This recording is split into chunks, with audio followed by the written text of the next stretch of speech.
Hey everyone, welcome back to the WRC West Coast Team channel. So we're moving right along with the build of the SBX Nitro Buggy, and this video will be for bags 9 through 11, which is going to include the rear arms, sway bar, driveline, and wing.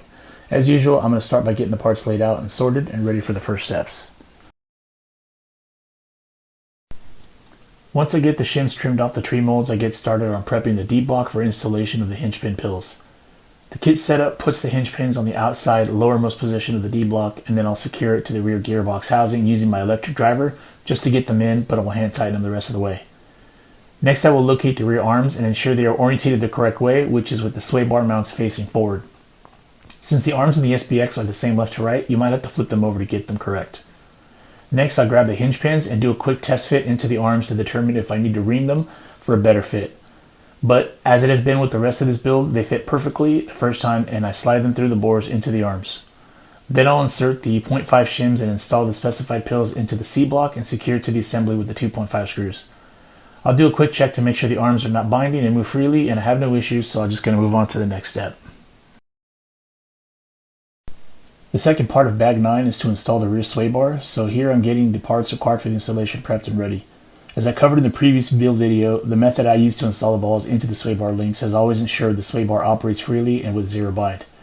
And that is to make sure you install the ball ends into the link on the glossy side. From what I've learned, this is where the part is removed from the mold and therefore the best fit for installation of the ball ends. Now I'll mount the sway bar links into the arms using the 2.5 screws, securing tight but not too tight that they may cause the links to bind in the recesses on the arms. If they do, then back them up by hand until the link moves freely with no binding. Now I'll grab the sway bar and prep it by locating the rear portion of the sway bar retention brace. Then I'll run the sway bars through the links. I'll then grab the set screws and thread them into the sway bar links, but I'm not going to tighten them until I'm ready for the sway bar to be completed and set.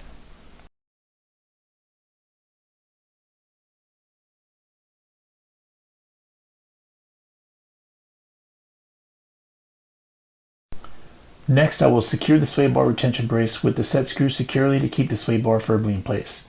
After that, I will pull the sway bar back out of the links and prepare to set the final end play of the sway bar by using the last two set screws in the center of the brace.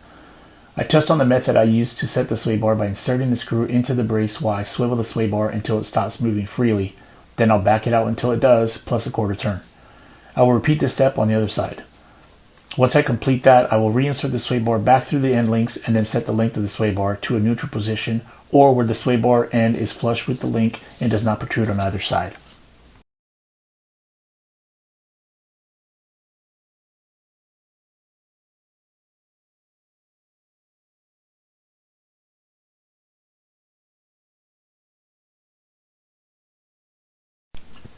Now we're on to bag number 10, which will assemble the rear hub carriers, drivelines, and attachment of the rear arms. Once I get the parts sorted, I will assemble the hubs by inserting the 8x16x15 flange bearing onto the inner hub and the 15x21x4 bearing on the outer hub and trim the mold flashing.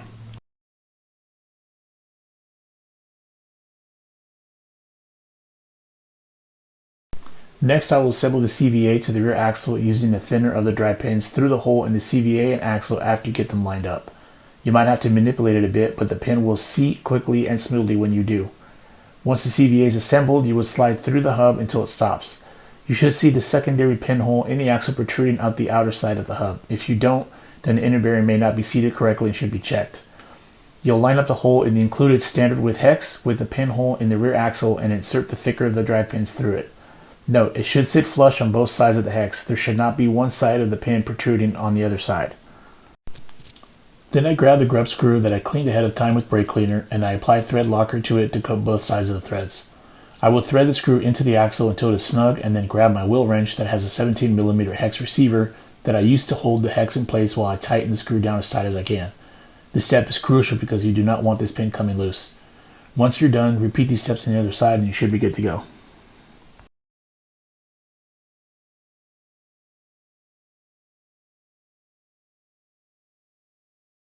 Now we move on to attaching the rear hub assemblies to the rear arms.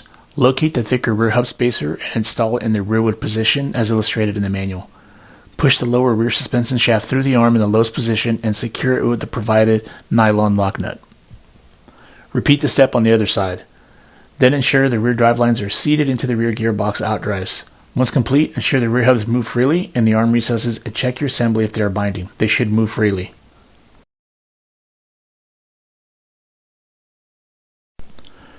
Now on to bag number 11, which will assemble and attach the rear camber links, mud guards, and rear wing to the rear end assembly. I really like the fact that the kit comes with mud guards, but also that they are high quality and not flimsy afterthoughts. So let me get everything sorted out here and we'll get started. So when I assemble camber links, I like to ream the end link a little bit to make the starting of the threading process a little easier. I'd also like to point out that in the WIRC kits, the camber links themselves are robust titanium units from the factory. Other kits that I have built, the links are pretty thin and weak, and the first thing that I need to upgrade. Again, bellissimo to the WIRC engineering team. Before threading, take note as to the orientation of the camber links and the end links themselves for the side you are installing. Note that the portion of the link you would use to adjust the camber is a shorter distance to one end versus the other. The shorter distance should be facing out toward the tire. This should be the case on both sides so that adjustments will be easier to make equally and easy to memorize which direction you should turn to increase or decrease the camber. Also note that there is a flat end link and an end link with a curve to it. The end link with the curve should also face out toward the tire on both sides. The manual also illustrates that the distance to end link should be 20 millimeters per side. Ensure that when you are making adjustments to get this distance, you are threading both sides in as equally as you can so that you don't have too much thread on one side and not enough on the other. Another thing to note and remember is that the longer end of the link will be the left-hand thread. The manual does not alert you to that, so I thought it was worth mentioning that this is your first build kit ever and save you some frustration. Repeat the steps for the other side. I will say that aside from reaming the link beforehand, these links are pretty easy to thread anyway and weren't too hard on the hands.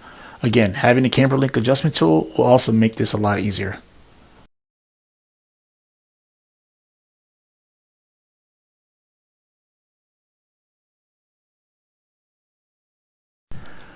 Now let's attach the rear links to the rear hubs and then to the shock tower.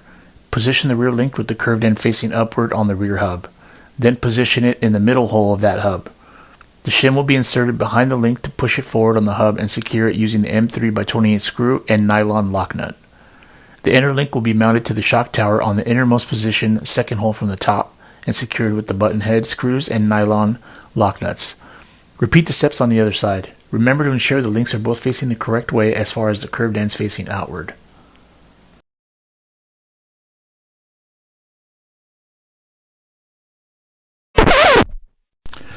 Oh crap, one more thing I should mention that I didn't earlier is that when you install the links, make sure the drive lines is seated in the outdrives or you're going to have to remove one end of that link to allow you to swivel the hub outward to insert it and correct it. Now I'm going to install the mud guards onto the rear arms. As I said earlier, these are some pretty stout mud guards that are not heavy, but not flimsy or cheap either. They're easy to install using the provided hardware that goes into the pre-drilled holes in the arms. Pretty self-explanatory install, but repeat both steps on both sides and you're good to go. So the last step for bag number 11 is the installation of the rear wing support. The manual illustrates that there are two mounting options as far as height goes, but specifies it should go on the high mount option. So line up the holes and insert the longer M3x20 screws on top and the shorter M3x16 screws on the bottom holes and secure them using the nylon lock nuts. This is something I'm definitely going to test at the track during practice as far as the effects the wing position plays in the handling of this car under acceleration and how it affects the car in the air off the jumps. So that wraps up bags 9 through 11. Our next video will be bags 12 through 17, which is pretty close to the end of this build. We want to thank you again for watching and remind you to like, comment, and subscribe, activate your notifications, and hope you continue to follow along. So take care of yourselves. Non puoi fermarci, puoi solo sperare di contenerci.